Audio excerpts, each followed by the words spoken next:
Assalamualaikum warahmatullahi wabarakatuh. Baik, kembali lagi dengan USMR Bersandar. USMR bersuara untuk pendengar. Oke, di sini pada episode kali ini bersama saya, Sobat Zahira Hanifah, Angti 17 dari Divisi Humas, dan bersama narasumber kita yang paling kece nih, ada Halo. Bagaimana dokter kabarnya? Capek. Sehat, alhamdulillah. Akhir-akhir ini dokter kesibukannya ngapain aja dok? Selain praktek. Ngajar kalian sekarang jadinya, bikinin kalian soal sumatif, terus kemudian soal KKD kalian, nggak ada, ya biasa-biasa.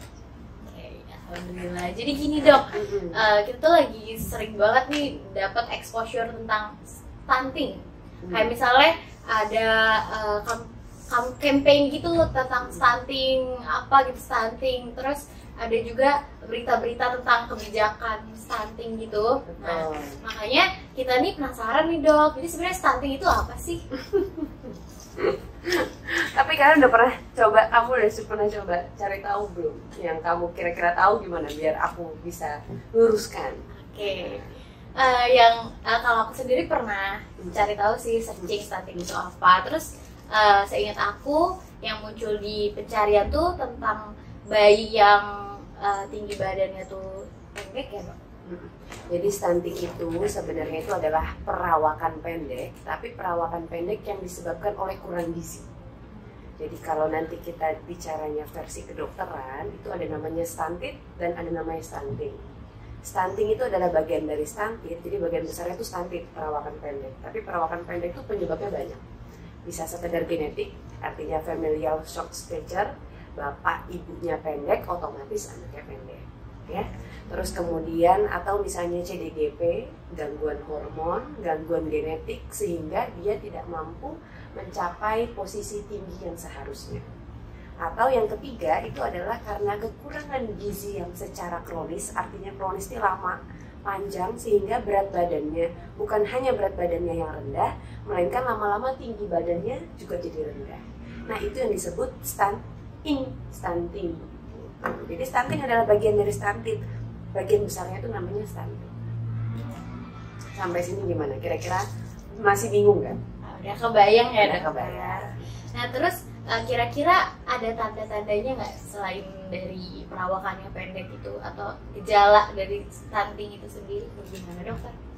Ada prinsipnya karena stunting itu adalah kekurangan gizi secara kronis. Jadi anak stunting itu tentu bukan hanya tinggi badannya saja yang pendek, tapi berat badannya naiknya tidak adekuat. Gitu. Kalau kita bilang berat badannya kecil, enggak juga, karena otomatis kalau orangnya, jadi anak kecil ketika dalam masa pertumbuhan, berat badannya kan harusnya naik, lalu lama-lama tinggi badannya naik. Coba dibayangkan sama-sama kalau berat badannya naiknya lama, lalu tinggi badannya jadi nggak naik. Kalau anaknya pendek, kira-kira kelihatannya lebih kurus atau lebih gemuk? Kebayangnya gimana kira-kira?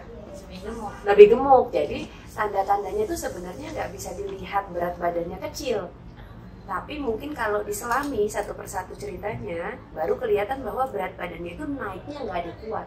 Itu salah satu tandanya. Itu namanya istilahnya kalau di dokter anak tuh growth faltering. Jadi kesannya berat badannya itu naik, tapi naiknya nggak adekuat.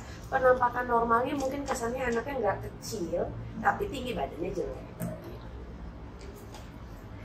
Oke, sangat tercerahkan ya tentang stunting. Tercerahkan nggak bingung. Iya, tapi baru masih awalnya aja deh, sekarang aja dokter. Okay. Nah, terus kayak kenapa sih sebenarnya di Indonesia nih stunting tuh tinggi ya angkanya? Makanya sekarang lagi dibahas juga banyak. Karena terlalu banyak mitos di Indonesia. Banyak mitos itu utamanya itu pada ibu hamil dan ibu melahirkan serta bayi yang baru mau makan. Jadi kalau mitos di Indonesia itu salah satunya ketika ibu-ibu baru melahirkan, terutama yang ini ya, yang sesar, yang seksi sesaria, itu katanya jangan makan telur, ya. Nanti lukanya lama sembuhnya, nanti kebuka terus lukanya. Padahal untuk pertumbuhan atau perbaikan itu kan kita butuhnya protein, betul. Sehingga ASI-nya mungkin dari awal juga sudah tidak baik. Terus kemudian ketika mulai makan di Indonesia itu khas sekali memulai makan MPASI, mitosnya itu adalah anak-anak diberikan bentuknya apa? Kira-kira kalau anak baru mulai MPASI yang kalian tahu? Cair. Apa tuh, terbuat dari apa? Baru mulai 6 bulan itu. Biasanya dikasihnya apa kalau ibu-ibu di Indonesia itu? Pisang, kacang hijau, beras merah, ubi ungu, labu, alpukat, ya sering banget tuh. Istilahnya kalau di ibu-ibu itu adalah memulainya dengan pura. Bahkan sampai zaman sekarang nih, udah yang era digital, udah informasi udah kemana-mana, masih sangat banyak ibu-ibu baru mau mulai MPASI pada anak memilih pemberiannya secara pura buah. Padahal jelas-jelas kebutuhan bayi itu adalah kebutuhan utamanya adalah untuk pertumbuhan dan perkembangannya dia. Sehingga yang dibutuhkan itu, kalau buah itu tingginya apa? Serat. Kalau buat pertumbuhan butuhnya apa? Protein, lemak. Kan kita mau nambah sel nih. Kalau nambah sel nggak bisa dikasih buah gitu. Makanya kenapa kalau kita itu jadinya sering kali anak-anak itu jadi kurang gizi karena pemberian makannya itu banyak diisi bukan dengan protein. Pun dikasih protein, pilihan protein yang dikasih ke anak-anak itu biasanya kalau orang Indonesia tuh tahu, tempe, dengan alasan lebih lumat, lebih mudah diberikan. Maksudnya lebih ancur-ancur ya, lebih gampang dilumatkan, lebih lembut. Padahal harusnya pemberiannya itu sejak awal itu sudah menu lengkap. Nasi, ayam, sayurnya sedikit saja dihancurkan, jadikan bubur halus, disaring, teksturnya disesuaikan dengan usianya tadi. Gitu. Jadi harusnya dari sejak awal perkenalan itu mulainya menu lengkap, gitu, supaya mencegah stunting. Dokter, tadi kan selain dari segi nutrisi, ada lagi nggak dokter cara untuk mencegah kejadian stunting ini? Nggak ada. Pada prinsipnya stunting itu adalah penyakit perawakan pendek yang diakibatkan kekurangan gizi. Jadi yang diperbaiki itu cuma gizinya aja. Betul. Gitu. Lalu kan tadi ya terkait sama kebiasaan masyarakat dan stereotip masyarakat tentang nutrisi buat bayi itu masih banyak miss-nya. Nah, gimana sih dokter cara buat meningkatkan awareness atau kesadaran dari ibu-ibu, apalagi sekarang kan era media ya digital untuk hal itu? Sebenarnya sekarang itu udah lebih mudah, edukasi itu gampang diakses. Intinya sebenarnya itu kita promkes ya, promosi kesehatan, memberitahu. Dan untuk bisa memberitahu dengan baik dan benar, kita butuh nih tenaga-tenaga kesehatan yang benar-benar paham. Jadi saya sangat mengharapkan nih, sangat mengajak teman-teman calon-calon dokter umum besok itu untuk memahami pola masyarakat kita, kemudian memahami bagaimana permasalahan di masyarakat kita dan bagaimana cara menyampaikan yang enak di masyarakat kita, sehingga dan tahu ilmunya secara benar, sehingga kita bisa satu suara nih memberikan promosi kesehatan yang baik buat masyarakat Indonesia. Sebenarnya di satu sisi saya lihat kita itu udah sangat baik ininya, digitalnya sudah sangat tinggi sehingga orang mau punya uang, nggak punya uang itu mudah sekali mengakses keilmuan yang dulu mungkin lebih sulit untuk diketahui sampai ke pelosok-pelosok daerah. Tapi di sisi lain fenomena yang juga perlu kita pahami di Indonesia ini, menikah itu sekarang semakin muda usianya, ya. Nah, trennya kan gitu ya. Sekarang semakin baru selesai, pokoknya kadang bahkan masih kuliah udah pokoknya semua orang udah pengen menikah gitu. Sebenarnya bukan hal yang buruk, itu hal yang baik, asal dibekali bahwa calon ibu-ibu muda yang mau menikah ini harus dibekali, harus diberitahu. Selain nanti bagaimana membangun keluarga, itu beda lagi topiknya, adalah besok kalau mau hamil itu, mau punya anak itu, persiapannya harus apa. Itu harusnya dibekali, menurut saya. Jadi harusnya tuh kita itu mulai membuat gerakan-gerakan untuk memberitahu bukan hanya orang yang sudah punya bayi, karena pasti sudah terlambat, ya. Tapi untuk orang-orang yang dewasa muda yang berencana menikah, supaya bisa memberikan suplai nutrisi yang maksimal sejak ibunya tuh baru mau hamil. Dan itu dipahami dari sisi suaminya, sisi istrinya. Jadi harusnya kehamilan itu tidak terjadi secara begitu saja. Jadi kayak ayo udah menikah, hamil, punya anak. Nah, harusnya tuh tidak boleh seperti itu. Harusnya makin kesini tuh kita mulai punya kesadaran, oh iya, aku ini akan menikah, maka cepat atau lambat aku akan punya anak. Dengan begitu, untuk mempunyai anak yang baik, sebelumnya harus ada persiapan yang baik. Nah, itu harus dibuka tuh wawasannya, bahwa besok kalau misalnya mau hamil, kita harus apa, makannya harus bagaimana selama hamil itu. Harus asupannya masuknya harus adekuat. Begitu nanti anaknya sudah lahir, bagaimana cara merawatnya, itu harusnya diberikan edukasi yang berkelanjutan terusnya gitu. Karena semakin muda, belum kaget-kagetnya jadi ibu muda, belum capeknya, burn outnya, belum, wah itu sangat pusing sekali sebenarnya, begadangnya, badan sakit-sakit, terus mental juga masih terlalu muda. Itu memang mental masih baru, umur 22, 23 itu berat. Kita biasa jalan-jalan, happy ya, tiba-tiba serak, dunia berubah, punya anak, begadang, anak nangis terus, ini gimana?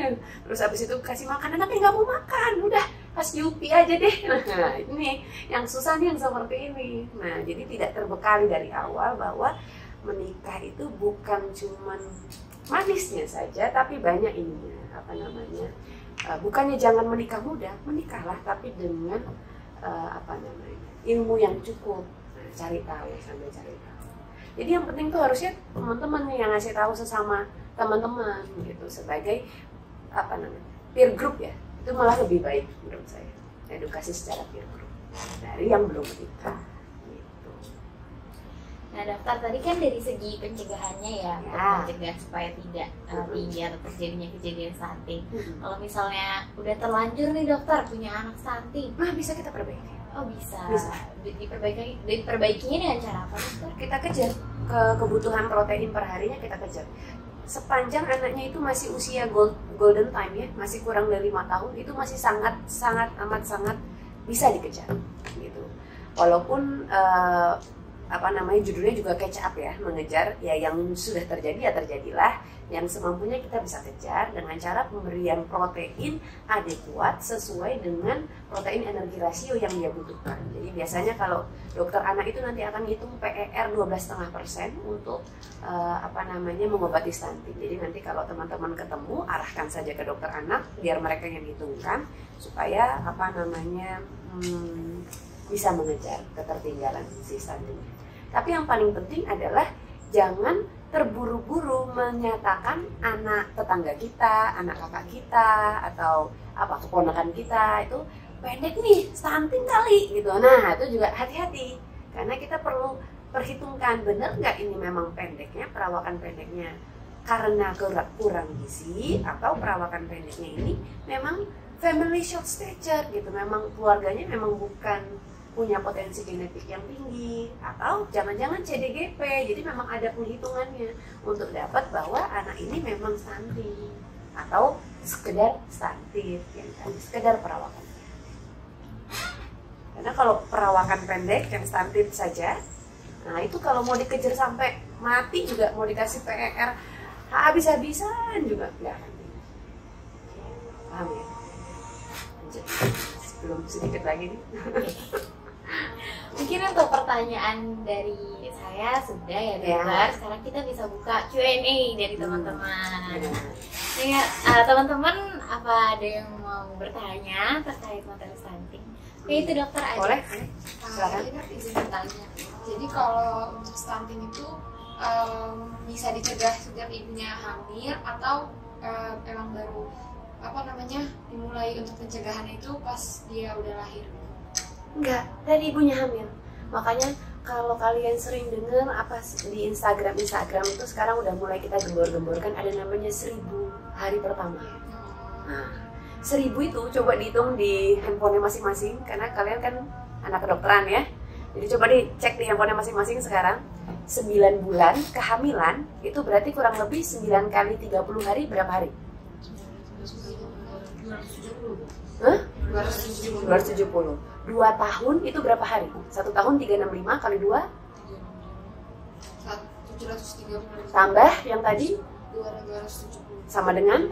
1000. Nah, jadi yang disebut 1000 hari itu adalah dari hari pertama konsepsi loh, bener-bener konsepsi, baru implantasi sampai usia 2 tahun.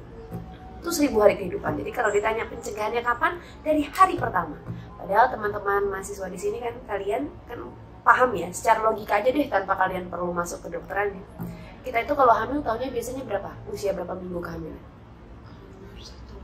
1 bulan. Paling cepat itu 4 minggu. Biasanya baru ketahuan hamil setelah melewatin berapa periode mens? Minimal 1, ya kan? Berarti minimal paling cepat 1 bulan. Artinya kita nyegahnya itu kalau tidak disadari dari sebelum merencanakan. Artinya kalau kehamilannya tidak direncanakan, sudah pasti ini tidak bisa dicegah. Kalau dari hamilnya saja sudah nggak sengaja hamil nih, itu sudah pasti tidak bisa dicegah. Makanya kenapa tadi saya bilang sebenarnya pencegahan paling baik itu adalah peer group di dewasa muda yang berencana menikah, berencana punya anak. Jadi harusnya Indonesia ini, kalau di luar negeri itu kan mulai kelihatan ya angka-angka kelahiran itu menurun. Sebenarnya angka-angka kelahiran menurun itu karena mulai tingginya awareness masyarakat terhadap bahwa hamil itu nggak sembarangan, ya. Berat ininya dampaknya itu bukan jelek, tapi maksudnya tanggung jawabnya besar, responsibility-nya besar. Bukan ketika anaknya lahir. Jadi kalau di Indonesia ini responsibility-nya itu baru muncul ketika anaknya lahir, ya kan? Kalau hamilnya biasa aja, nanti baru pusingnya ketika anaknya lahir. Kalau di luar negeri eranya itu di negara maju ya, Amerika, Eropa, pokoknya yang kelahirannya mulai turun tuh, Jepang juga udah mulai turun drastis. Mereka tuh sudah aware sejak baru mau hamil. Nah, wah ini udah problem nih. Berarti saya harus menjaga diri, nggak boleh dekat paparan asap rokok, makan harus yang bergizi, nggak boleh, harus olahraga gitu. Jadi tidak terlena dengan mual-mualnya hamil, berhenti nggak ngapa-ngapain, malah meminimalkan aktivitas. Nah, beda sekali, Indonesia tuh belum sampai. Nah, mudah-mudahan kalau kita banyak peer groupnya di dewasa muda itu mulai ada awareness-nya. Punya anak itu anugerah, itu adalah hal yang baik. Melanjutkan keturunan itu juga hal yang baik ya, hal yang sangat disarankan oleh agama. Jangan sampai child free juga.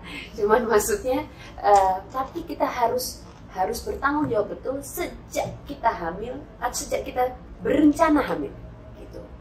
Nah, jadi pencegahannya itu harusnya dari sebelum terjadinya konsepsi. Kalau baru disadari ketika hamil itu sebenarnya sudah terlambat 4 minggu, ya. Sudah terlambat 4 minggu itu berarti 28 hari dari 1000 hari itu. Makanya seharusnya dari awal tuh udah aware nih, oh besok kalau hamil nih makannya harus gini nih, harus ada supportnya nih gini nih, bla bla bla nih, dan seterusnya. Harus olahraga nih. Kita kan juga di Indonesia belum umum ya ibu hamil melakukan olahraga ya. Belum. Paling senam hamil tuh gunanya nanti di akhir trimester ketiga, cuman buat memudahkan kelahiran ya. Tapi menjaga kesehatan ibu hamil dengan olahraga rutin sejak hamil trimester pertama juga belum rutin kita. Memilih makanan bukan nyari yang ngidam. Nah, Indonesia ini masih terlalu banyak mitosnya. Ngidamnya yang dikejar, sisanya kalau nggak nafsu nggak mau dimakan. Itu sebenarnya hal yang kurang baik. Kira-kira gimana? Paham? Berikutnya Ada lagi teman-teman yang ingin bertanya? Ya silakan. Dok, mungkin misalkan ada anak yang emang udah stunting gitu dok, apakah ada dampak buruk ke anak? Bagus nih pertanyaannya. Ada hubungannya dengan tingkat kecerdasan anak? Benar. Kenapa sih kok digembor-gemborin? Supaya apa sih? Kok heboh banget pemerintah gembor-gemborin bikin gede-gede gerumas gerakan masyarakat anti stunting. Tuh udah banyak banget kita lihat di jalanan-jalanan banner-bannernya. Karena ternyata penelitiannya ketika nutrisi anak ini jelek, kurang, bentuknya masih berat badannya kurang, itu secara penelitian belum berdampak kepada kecerdasan. Tapi kalau sampai yang jelek adalah tinggi badan, karena kalau berat badan turun itu tuh bisa akut. Kalian diare gitu 3 hari, 10 kali sehari, itu berat badan turun. Tapi tinggi badan kan nggak turun kan? Maksudnya tetap jalan kan? Maksudnya tetap aman kan? Jadi ketika berat badan yang turun itu bisa sifatnya akut karena sakit, karena ya lain hal macam-macam, misalnya perubahan makanan dari yang tadinya ASI jadi mulai MPASI, itu berat badannya agak seret naiknya, ternyata dampaknya nggak signifikan. Tapi begitu tinggi badan tidak naik secara adekuat, itu ternyata menggambarkan bahwa otaknya tidak berkembang. Jadi makanya kenapa stunting itu digembor-gemborkan, kalau sampai anaknya pendek-pendek, maka kemungkinan besar anaknya tidak cerdas. Kalau anaknya tidak cerdas, generasi muda kita tidak cerdas, apa kabar besok yang mau memimpin Indonesia? Ya. Jadi itu yang dikhawatirkan oleh dokter-dokter senior, kemudian pemangku-pemangku jabatan kesehatan Indonesia. Ini besok kalau kita nggak jaga nih anak-anak kita, besok yang mimpin kita nih mereka-mereka, dan mereka-mereka kalau kita biarin dari kecil, kan tahu ya bahwa otak itu berkembang pesat sampai 87% itu sampai usia 2 tahun. 87. Jadi batang pohonnya itu udah jadi sampai 87% di otak. Sampai 95% itu di usia 5 tahun. Sisa 5%-nya itu tinggal ranting-rantingnya doang, itu sampai di usia kita gitu. Jadi kalau mau diajarin segala macam rupa, tapi setelah 5 tahun itu nggak akan semaksimal ketika mereka diajarin sebelum 5 tahun. Gitu. Tapi untuk bisa menangkap dan segala macam, mereka butuh energi, dan energi yang dipakai untuk bisa ngembangin otak itu cuma protein sama satu lagi lemak. Makanya penting banget untuk mencegah mencegah anak-anak yang tidak cerdas di masa depan. Tapi sekali lagi saya ingatkan, bukan berarti orang pendek itu pasti nggak cerdas, jangan dibalik, ya, jangan dibalik. B.J. Habibie itu tidak tinggi, tapi bisa bikin pesawat, ya. Karena B.J. Habibie itu perawakan pendek tapi bukan stunting. Dia itu adalah salah satu contoh perawakan pendek yang family short stature, ya. Terus ada lagi yang mau bertanya? Ada lagi yang mau bertanya? Kalau misalkan tadi kan stunting itu biasanya kan orang bisa tahu anaknya stunting kalau udah dicek ke puskesmas atau ke posyandu. Kalau misalkan emang orang tuanya nggak aware, itu orang tuanya biar sadar anaknya itu udah termasuk stunting itu gimana ya? Sebenarnya cara yang paling mudah adalah mengingatkan orang tua untuk selalu menimbang dan mengukur tinggi badan setiap bulan sebelum usia 2 tahun. Lalu melakukan hal tersebut setiap 6 bulan di atas usia 2 tahun. Gitu. Jadi ya kalau nyuruh ngehnya nanti ya pas sudah kelewat, baru nanti pas sudah kelas udah playgroup, udah PAUD, baru kok ini pendek ya, pas melihat teman-teman sebayanya dia baru berasa kok anak saya pendek ya, teman-temannya kok lebih tinggi ya, baru sadar kan. Nah gimana caranya supaya awareness-nya meningkat? Tiap bulan ketika orang kurang dari 2 tahun tuh harusnya setiap bulan ditimbang berat badan, atau kalau sulit paling tidak di bawah usia setahun setiap bulan, sekaligus imunisasi, sekaligus evaluasi perkembangan, ya. Nanti begitu di atas usia setahun paling tidak per 3 bulan, di usia di atas 2 tahun paling tidak per 6 bulan. Lalu, nah ini juga yang penting banget, nggak boleh menyepelekan buku KIA, buku PINK itu. Karena buku PINK itu tuh menggambarkan data longitudinal. Data longitudinal itu artinya bukan data saat ini toh, bukan data yang ada hari ini, bulan ini, di usia ini. Kalau itu kan kita kan sulit menggambarkan bahwa anak ini benar stunting, pertumbuhannya dari kemarin sampai sekarang jelek apa enggak, kita nggak tahu kan, adekuat nggak naiknya. Data yang sebelum-sebelumnya aja kita nggak punya. Makanya salah satu edukasi promkes kepada peer group teman-teman ibu-ibu muda atau pada ibu-ibu yang punya anak balita, batita terutama, itu adalah selalu membawa buku KIA-nya untuk melakukan penimbangan berat badan dan tinggi badan setiap bulan paling tidak kurang dari 1 tahun, dan menaruhnya di tabel-tabel yang sudah ada.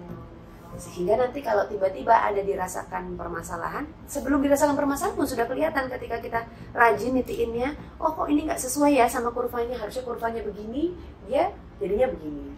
Nah, jadi belum sampai bermasalah itu udah ketangkep tangan, sehingga ngejarnya nanti akan lebih mudah. Nah kalau udah seperti itu kan, misalnya dia taunya dari posyandu atau taunya dari puskesmas. gampang, habis itu tinggal dirujuk SPA. Kalau ketangkep tangan baru jajar sedikit, nggak terlalu sulit buat dikejarnya, PR-nya nggak terlalu banyak. Tapi kalau udah lama gitu ya, tentu PR-nya lebih banyak. Gitu. Ya? Makasih dokter Ya. sudah jawab pertanyaan dari teman-teman. Sama-sama. Mungkin sekarang ada kuis nih buat teman-teman yang udah nyimak dan udah mendengarkan supaya ke-trigger lagi gitu tentang stunting. Mungkin kuisnya yang gampang-gampang aja kali ya, Ya, Dok. silakan. Pertanyaan pertama, mungkin stunting itu apa? Atau definisi dari stunting? Izin nunjuk ya dokter. Ya, buat silakan. teman-teman di sini. Silakan ke Ardan. Izin menjawab ya dok. Dan Pak, jadi stunting itu salah satu kondisi di mana perawakan tinggi badan seorang anak itu terbilang pendek yang disebabkan gara-gara kekurangannya dari asupan gizi anak susu. Oke, 100. Sekarang pertanyaan penutup deh, yang gampang juga. Tanda-tanda stunting mungkin bisa dijawab sama Raihan, Putri. Ya, izin menjawab. Jadi tadi tinggi badannya nggak sesuai kurva. Terus tapi dari perawakan berat badannya bisa aja kelihatan biasa aja. Nggak, tapi tingginya. Oke, itu benar juga. Tapi saya nambahin sedikit karena kita anak kedokteran ya, jadi harus tahu ilmunya bahwa yang dibilang perawakan pendek itu adalah di bawah -2 SD. Jadi harus tahu bahwa hidup itu nggak ada yang di level 0 ya. Nggak bisa, kita tuh nggak bisa ngejar level 0. Karena kurva itu dibikin kurva WHO itu kan bukan orang Indonesia. Orang Indonesia saja kita banyak banget. Ada Makassar, Medan, mana Jawa, Sunda, ya nggak mungkin sama. Jadi genetiknya nggak mungkin sama. Apalagi WHO yang sifatnya lebih dunia lagi. WHO itu Ghana, India, ya, Cina, Thailand, pokoknya daerah seperti itu kan jelas nggak sama. Makanannya dia nggak sama, kita sama mereka. Ya, Indonesia juga berbeda, apalagi mereka. Sehingga kurva itu nggak ada yang targetnya titik 0. Jangan pernah mencari titik 0. Targetnya itu adalah -2 SD sampai 2 SD. Jadi yang disebut jelek itu adalah di bawah -2 SD, -2,1, -2,3, dan itu hati-hati menyampaikannya ke orang tua pasien, orang awam, karena nanti kalau kita bilang, Bu, bagus nih -1,8, ih masih minus ya dok, jelek banget. Jadi jangan sampai salah ya, sampaikan bahwa hidup itu range ya. Jadi yang benar itu, yang baik itu adalah -2 sampai 2, itu normalnya. Ya, kalau di buku KIA nanti kalian akan lihat hijau muda sampai hijau tua. Ya. Nah, itu masih range normal. Yang penting tidak di bawah garis merah, BGM. Bawah garis merah itulah yang di bawah -2 SD. Yang dibilang perawakan pendek itu adalah di bawah -2 SD. Yang jelek, ya. Oke. Aduh, kayaknya pembahasannya masih seru ya. Tapi udah maghrib kayaknya. Iya, terbatasan. Iya, kapan-kapan ini sama-sama sudah diundang. Terima kasih buat dokter sudah Ya. membahas materi stunting. Siap. Semoga materi ini bisa bermanfaat bukan cuma buat USMR atau FK UIN, tapi buat masyarakat yang menonton video ini. Karena sudah selesai pembahasan tentang stunting dan untuk itu menutup episode USMR bersandar yang ke-10 ini, mungkin kita bisa ucapkan hamdalah. Assalamualaikum warahmatullahi wabarakatuh. Sampai bertemu di USMR bersandar selanjutnya.